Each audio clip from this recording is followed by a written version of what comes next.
Estad siempre alegres en el Señor. Os lo repito, estad alegres. Hermanos, cada año, el tercer domingo de Adviento arranca y se abre con estas palabras. Es una invitación a la alegría, una exhortación, casi de forma imperativa. Alégrate, alégrate. Y solamente hay un motivo para esta alegría, y es el que señalaba justo después el apóstol San Pablo, que escribe esto a los filipenses, aunque luego lo repite en la carta a los tesalonicenses que hemos escuchado en la segunda lectura. El Señor está cerca. El Señor está cerca. Este es el motivo de nuestra alegría. Dios está cerca. Y fijaros que cuando San Pablo escribe esto a los filipenses, no es para decirles, Dios va a nacer dentro de poco.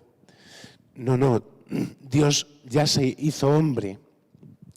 Dios ya nació, pero tiene que volver definitivamente para restaurarlo todo y hacer nuevas todas las cosas. Y fijaros, es muy bello que la Iglesia, ahora en esta última semana de Adviento, nos invite a poner la mirada de una forma especial en la primera venida del Señor, aquella venida en carne, la venida del Mesías, en la humildad de nuestra carne humana, para empezar a gustar la gracia de Dios que supuso aquella venida, sin dejar de esperar la venida última, definitiva y gloriosa, de la que nos hablaba el apóstol San Pablo en la carta a los tesalonicenses en la segunda lectura, desarrollando todo un programa de lo que debe ser nuestra vida para prepararnos en cómo hemos de esperar la venida del Señor.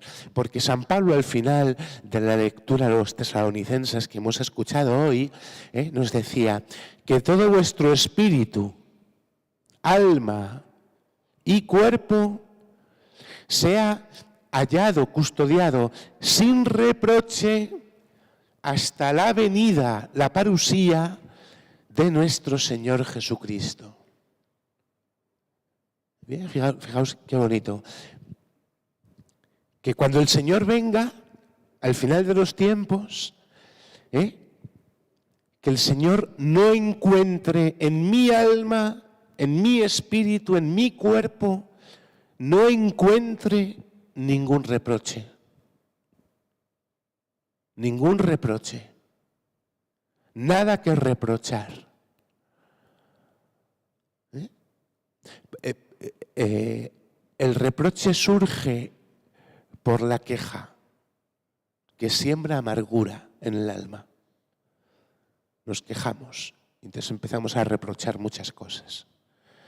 Lo contrario es el agradecimiento que genera contento. Fijaos, San Pablo decía, estad alegres, sed constantes en orar. Si nuestra oración no es constante, hermanos, dad gracias en toda ocasión. En toda ocasión, no es a veces, no es casi siempre, no, es en toda ocasión. También cuando suceden cosas que no nos gustan, cuando hay cosas que nos incomodan o que incluso nos hacen sufrir. Cuando se nos muere un familiar, hay que dar gracias a Dios por la vida de ese familiar. Hay que dar gracias a Dios que nos da la esperanza de abrirnos las puertas de su reino. ¿Cuántas gracias podemos dar a Dios y a veces se nos olvida? La falta de gratitud genera queja egoísta en el corazón y por lo tanto amargura. Y es muy difícil vivir en acción de gracias si en nosotros no hay una disposición constante a la oración, a relacionarnos de una forma viva con Dios. Mi relación con Dios debe estar viva.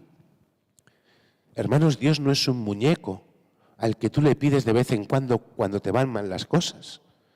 Dios es una persona que está viva y tiene corazón. Puedes darle gracias, puedes relacionarte con Él, puedes decirle que lo amas. Tantas cosas. No apaguéis el espíritu, decía San Pablo. La falta de gratitud y de oración hace que el espíritu se apague. Y cuando el espíritu se apaga, te mueres. Te mueres. Te mueres cristianamente, vives como vive el resto del mundo, que como está el percal, ¿verdad? Pero no vivimos como hijos de Dios. Y entonces tenemos que recordar esto que nos decía el profeta Isaías en la primera lectura: el Espíritu del Señor está sobre mí, Él me ha ungido. Hermanos, el día de nuestro bautismo, de nuestra confirmación, el Espíritu de Dios se posó sobre nosotros, fuimos ungidos, el aceite se derramó copiosamente sobre nuestra propia carne para tomar posesión de nosotros, para llenarnos con la unción espiritual, para que el amor de Dios se derramara sobre todo nuestro ser y pudiéramos vivir encendidos en el amor que Dios nos tiene. Esto es lo que hace que nosotros podamos vivir de forma diferente a como vive el mundo. Nosotros no somos mejores que los demás, no somos más especiales, no tenemos más dones, no.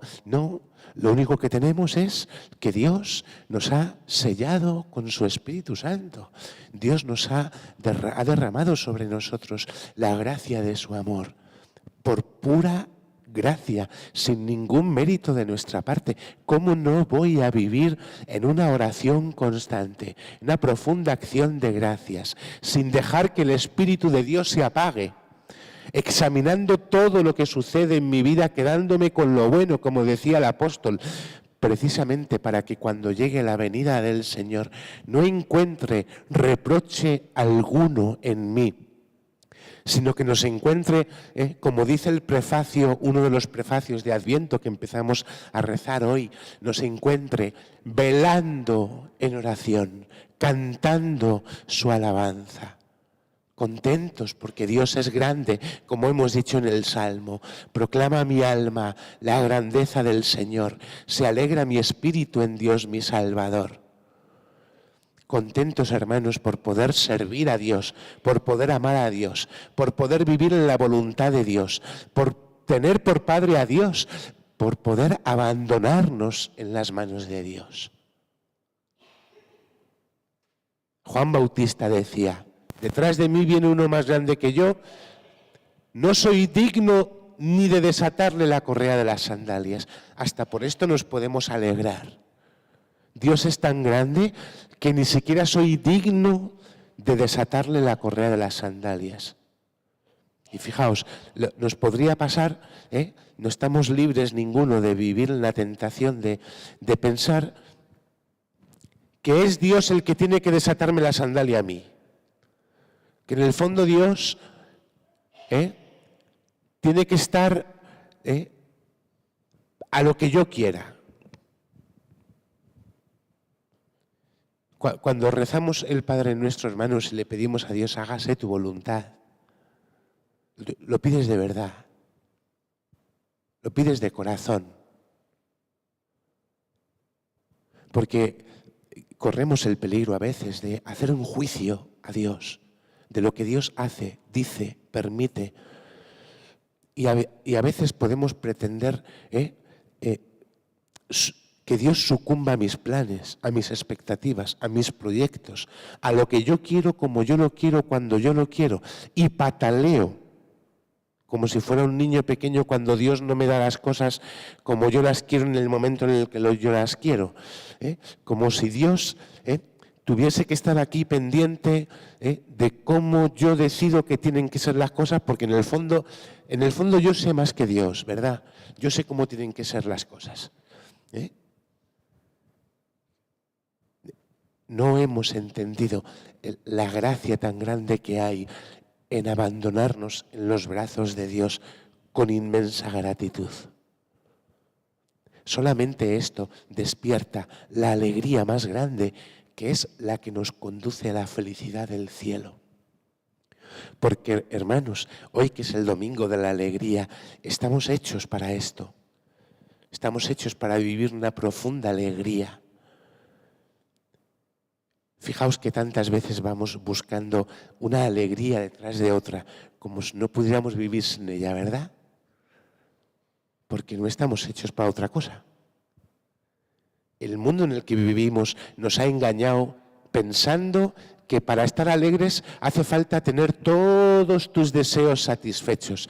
Y no somos capaces de descubrir que detrás de nuestros deseos hay una promesa de felicidad, que no consiste en satisfacer los deseos de cualquier manera, porque tu corazón y el mío, el de cada uno, nuestro corazón es insaciable. Solamente Dios lo puede llenar por completo. Desearíamos, que me lo escuchéis decir mucho, desearíamos vivir muchos años, ¿verdad? No es verdad. Eso no es lo importante. Porque tú no deseas vivir muchos años. Lo que tú deseas es vivir siempre, ¿o no? ¿O no deseas vivir siempre? ¿Verdad? ¿A que no deseas vivir para siempre? ¿Quién de nosotros no desea eso? ¿A que no hay, verdad que hay un deseo de no morir nunca? ¿No hay un deseo de que se acabe la injusticia? ¿De que se acabe el mal? ¿No hay un deseo de dejar de sufrir? ¿Quién cumple este deseo? Que es el deseo de la alegría plena y perfecta. La alegría plena y perfecta que nos indica un camino, hermanos, que conduce al cielo, un cielo nuevo y una tierra nueva donde habite la justicia. Solo Dios puede cumplir este deseo. Por eso solo Dios es el garante de nuestra alegría, de nuestra más profunda esperanza, que nos empieza, una alegría que Dios nos empieza a hacer gustar y saborear aquí en esta tierra, y que nos dará plenamente a saborear, a poseer en su reino del cielo. Por eso la Iglesia con fe grita: ven, Señor Jesús. Amén.